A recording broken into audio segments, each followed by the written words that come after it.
Banyak banget teman-teman yang nanya terkait dengan Daihatsu dan Toyota. Bang, enak mana sih kerja di Daihatsu apa di Toyota? Bang, enak di Toyota apa di Daihatsu? Dan gue jawab, enakan tidur. Oke, kita bahas setelah video ini.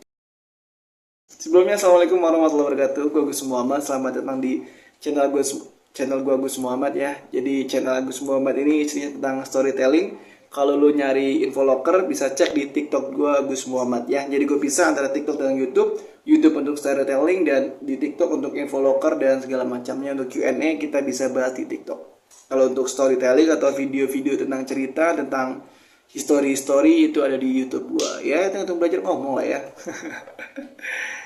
Jadi karena gue mentok nggak ada bahan buat bikin video atau bikin konten, jadi gue bahas ini aja terkait dengan pertanyaan yang sering banget muncul atau ditanyakan di kolom komentar atau di komentar live streaming TikTok gue, yaitu enakan mana bang, Daihatsu atau Toyota? Jadi gue bahas di video ini. Yang pertama terkait dengan gaji ya. Gue bahas sesuai dengan pengalaman gue pribadi ya. Kalau pengalaman sekarang kan beda karena Toyota sekarang magang atau vokasi 6 bulan. Kalau Toyota yang dulu tuh enggak, langsung kontrak 2 tahun. Dari segi gaji jelas gue bilang lebih gede, lebih bagus atau lebih enak di Toyota. Kenapa? Karena waktu itu gaji di Daihatsu masih kecil. Waktu tahun 2013 dimana gue masuk. Ya katakanlah waktu itu temen deket gue aja yang cewek di Denso aja gaji bisa nyampe 8 juta di tahun 2013.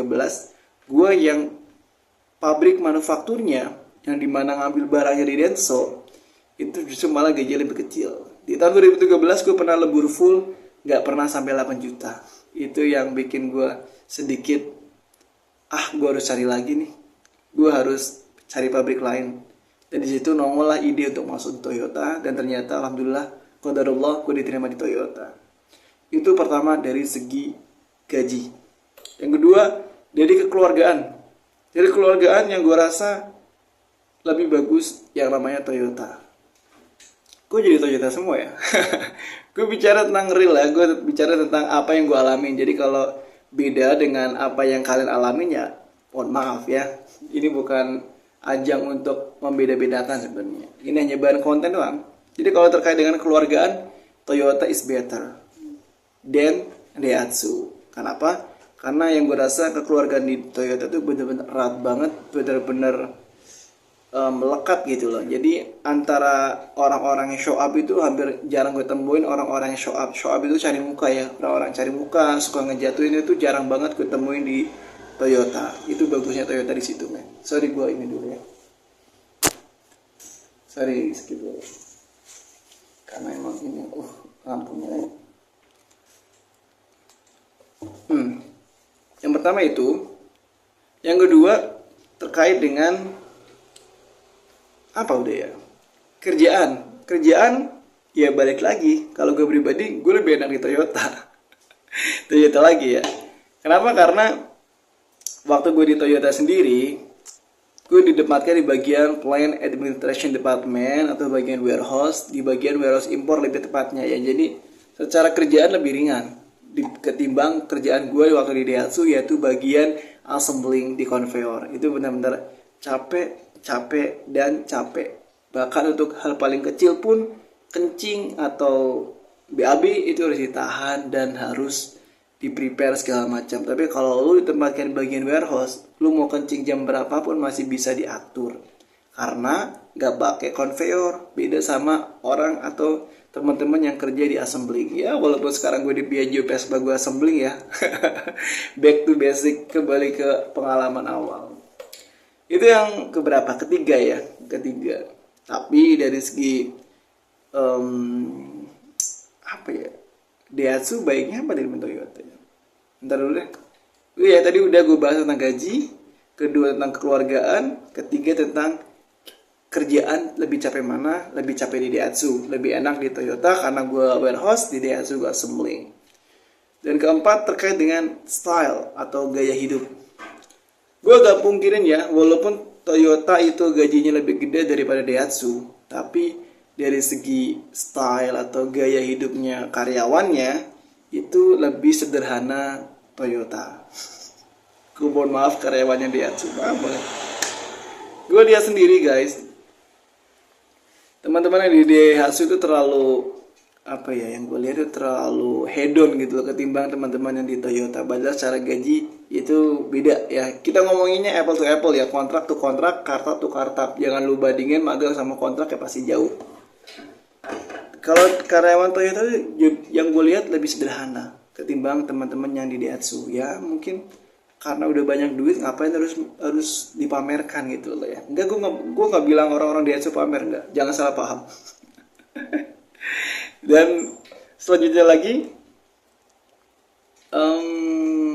apa ya, di Daihatsu tuh yang gue rasa, di Toyota yang gue rasa tuh lemburnya nggak terlalu ngoyo-ngoyo banget, tapi ya gajinya gede. Ketimbang di Daihatsu lemburannya ngoyo, gajinya segitu-segitu baik. Yang gue rasa saat itu, walaupun mungkin sekarang gajinya gede, gue nggak tahu ya.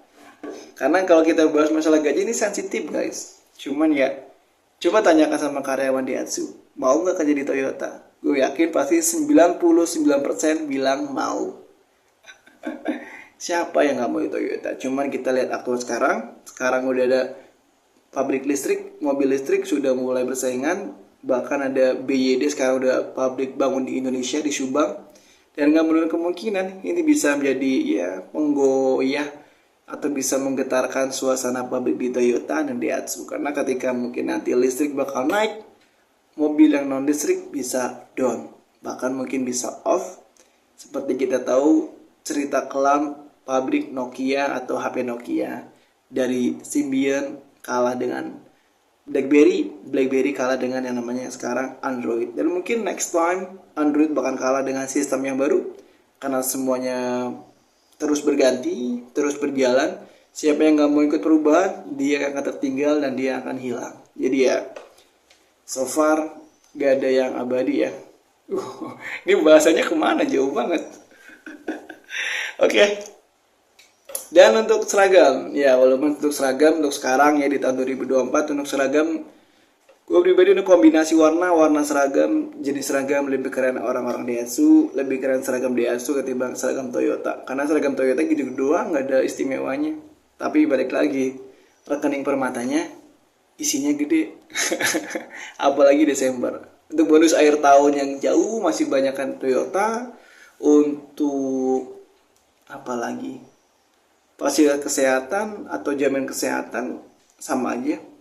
Tapi ya everything apa ya, cuman sekedar pengalaman. Jadi kalau gue ngomong terlalu panjang kayak gini juga nggak layak juga sebenarnya, karena itu hanya mantan, itu hanya masa lalu, gue nggak bisa balik lagi.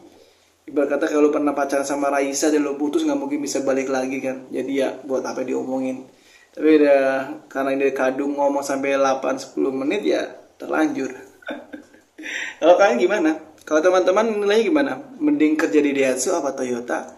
Lebih enak kerja di Toyota apa di Daihatsu? Kalau kalian pernah di situ ya, kalau nggak pernah ya jangan berandai-andai. Dan ini hanya sebatas opini gue yang pernah kerja di Daihatsu dan pernah kerja di Toyota atas izin Allah Subhanahu Wa Taala. Ya walaupun itu hanya masa lalu, minimal gue pernah bekerja di sana dan minimal gue pernah belajar di sana. Karena ada pepatah Cina kuno pernah berkata, ini yang artinya experience is the best teacher, atau pengalaman adalah guru terbaik. Jadi alhamdulillah gue bersyukur banget atas izin Allah, gue pernah punya pengalaman di Daihatsu dan Toyota. Ya mungkin hasilnya sekarang gue bisa nge-YouTube, gue bisa sharing ilmu, gue bisa sharing pengalaman di video YouTube gue, dan banyak teman-teman alhamdulillah bisa dapat manfaatnya. Ya semoga itu semua bisa jadi amal jariah gue. Amin amin rabbal alamin. Udah, itu aja ya. Ini udah 8 menit lebih. Semoga ada manfaatnya, dan jika dirasa gue salah ngomong ya gue mohon maaf ya. Karena ini hanya obrolan pulang kerja, video tentang iseng-iseng doang, udah buat selingan teman nyantai kalian doang. Jadi jangan diantepin banget, jangan dianggap serius banget ya. Kalau ada manfaatnya ya udah, itu memang murni pure datangnya dari Allah Subhanahu Wa Taala, bukan dari gue. Karena gue manusia biasa. Yang pasti gue mohon maaf. Sampai jumpa di video berikutnya. Jangan lupa like, share, dan subscribe channel gue Agus Muhammad, dan jangan lupa gabung juga di TikTok gue. Dan apa lagi ya, semoga Allah jaga kita, semoga Allah lindungi kita, semoga Allah mudahkan segala ikhtiar kita, dan semoga yang masih off job, yang masih nganggur, yang lagi nyari kerja, semoga Allah beri kemudahan untuk bisa cepat dapat kerja di tahun 2024 ini ya. Amin amin rabbal alamin. Sampai jumpa di video berikutnya. Allahumma sholli wa sallim wa barik ala Muhammadin wa alihi wa sahbihi wa ummatihi wa sallim ajmain walhamdulillahi alamin. See you guys. Bang, gimana tanggapan tentang calo Echa? Oke, sebelum gue bahas tentang si calo ini, waduh follow akun gue, love video ini, share di teman-teman kalian dan simpan di favorit ya, biar gak banyak yang ketipu lagi. Oke, terkait dengan Bu Echa ya, Bu Eka apa siapa gue nggak tahu. Basicnya jangan pernah kerja lewat calo, hati-hati aja karena rawan banget ketipu, sudah banyak yang ketipu dan ya duit lu nggak bisa balik. Bu Eka ini atau Bu Echa atau siapa ya namanya gue nggak tahu, gue juga nggak kenal. Udah sempat gue screenshot dan gue viralin di LinkedIn. Gimana rasanya gue viral? Dia ngejanjiin bisa masuk ke Daikin dengan bayar sekian juta dan harus sabar menunggu, dan ternyata itu palsu. Sudah dia hapus postingannya. Otomatis kalau satu loker itu palsu, loker yang lain juga palsu. Hanya janji-janji manis doang, hanya ngobrol janji doang, aktualnya nggak masuk. Hati-hati aja ya. Terkait Bu Echa ini nipu apa enggak, tanya sama dianya sendiri. Gue nggak mau komen apa-apa, gue nggak mau ngejudgement apa-apa, gue hanya bilang hati-hati guys, kerja yang murni-murni aja. Kesimpulannya, kalau lu di janji masuk kerja dan dipending lagi, alasannya sabar, gue juga bisa. Dan membernya yang gue tahu 350.000. Di grup yang dia share di akun TikToknya dia, itu udah 300 member lebih. Jadi kalau 350.000 dikali 300.000, itu sudah hampir 100 juta lebih dia dapat dari uang member pendaftaran dengan janji bisa masukin kerja. 100 juta lebih loh. Kalian bisa nggak dapat 100 juta dalam sebulan? Bu Eka ini bisa. Jadi mari berpikir logis, apakah ini penipuan apa enggak. Gue nggak mau ngejudgement apa-apa, silakan kalian nilai sendiri terkait calo ini. Yang pasti gue termasuk orang yang nggak setuju dengan dunia percaloan. Silakan lu simpulkan sendiri. Baru share video ini biar viral, biar rame ya. Tolong di share aja biar makin banyak orang-orang yang cerdas dan berpikir untuk lebih normal lagi. Karena ya kalau pengen kerja ya ikhtiar ya, harus tes juga, harus interview juga. Jangan mau yang enak aja. Apalagi kalau pakai calo lo harus tes, ya berarti ngapain pakai calo? Toh sama aja kan, nggak pakai calo juga tes juga. Jadi mending murni aja. Bagus Muhammad, mohon maaf jika salah kata. Sekali lagi, gue nggak komen apa-apa terkait Bu Echa. Yang pasti hati-hati aja, karena loker beliau yang share pakai ADM dan Daikin itu fake, palsu. Dan yang media juga palsu. Yang lain ya silakan lu cari sendiri, karena gue males juga ngadepin kayak ginian. Yang ada malah followernya tambah naik. Orang mah kalau diingetin bukannya malah menghindar, malah tambah di follow. Makanya gue gak mau bahas panjang lebar. So semoga ada manfaat dari video ini. Thank you semuanya. Assalamualaikum warahmatullahi wabarakatuh. Semoga yang masih off job bisa cepat dapat kerja. See you guys. Lowongan kerja. Teman-teman yang lagi Call to group. cari kerja nih, gue ada info locker, 2 info locker terbaru di daerah Cikarang. Apa itu lokernya? Yuk kita bahas. Cuman sebelum gue bahas panjang lebar, baru follow akun gue ya. Semoga sudah follow bisa cepat dapat kerja. Simpan di favorit, love video ini dan follow akun gue karena info locker semuanya ada di akun gue Gus Muhammad. Yes, yang pertama ada locker dari Bu Elvina Natania ya. Oke, jadi Kak Elvina ini adalah HRD dari PT Hexpam Jaya Laboratories dari Kalbe Group ya. Jadi saat ini dia lagi nyari lowongan, bukan nyari lowongan sih ya, buka lowongan untuk PT Hexpam Jaya untuk posisinya QC Analyst guys, QC Analyst Semi Finished Good. Untuk kualifikasinya SMK atau D3 Kimia Analis, silahkan teman-teman daftar aja. Untuk ditempatkan di kawasan industri Cikarang ya guys. Untuk pendaftarannya kemana? Daftarnya lewat sini nih. Buat yang masih bingung cara ngelamarnya ya tadi ini ya, linknya ada di atas kepala gue ini ya, yang link warna hitam goblok ini, itu link pendaftaran untuk Hexpam Jaya. Yang lain gimana? Ada loker lagi satu. Cuman sebelum gue bahas panjang lebar, buat teman-teman yang mau bikin CV lamaran kerja PDF kayak gini, sorry itu atasnya kepotong ya, karena pengaturannya belum gue edit. Silakan teman-teman bisa DM aja ke TikTok gue yang mau bikin CV lamaran kerja PDF, biayanya 40.000 aja, insya Allah sehari jadi. 40.000 aja sehari jadi guys. Oke, kita lanjut di loker yang kedua. Yes, yang kedua ada untuk operator mall maintenance guys. Jadi saat ini ada lowongan kerja untuk operator mall maintenance. Deskripsinya seperti ini ya. Untuk persyaratannya SMU sederajat, pengalamannya minimal 3 tahun dan maksimal umurnya 25 tahun, memahami parameter setting, dan untuk pendaftarannya ada di barcode pojok kiri bawah ini, pojokan bawah yang gue tunjuk-tunjuk itu ya. Silakan lu daftar aja ke situ, maksimal umurnya 25 tahun. Local maintenance ini untuk PT Global Sinsei Indonesia ya. Ini nama HRD-nya Bu Amalia Ikodriati. Dia HR staff untuk PT Global Sinsei Indonesia. Jadi semua info yang gue share itu valid, itu bener. Jadi semuanya bisa kalian daftar. No hoax, no tipu-tipu. Dan ini loker untuk jalur murni bukan calo ya. Closingnya mungkin semoga teman-teman yang masih off job atau lagi nyari kerja, Allah beri kemudahan untuk bisa cepat dapat kerja.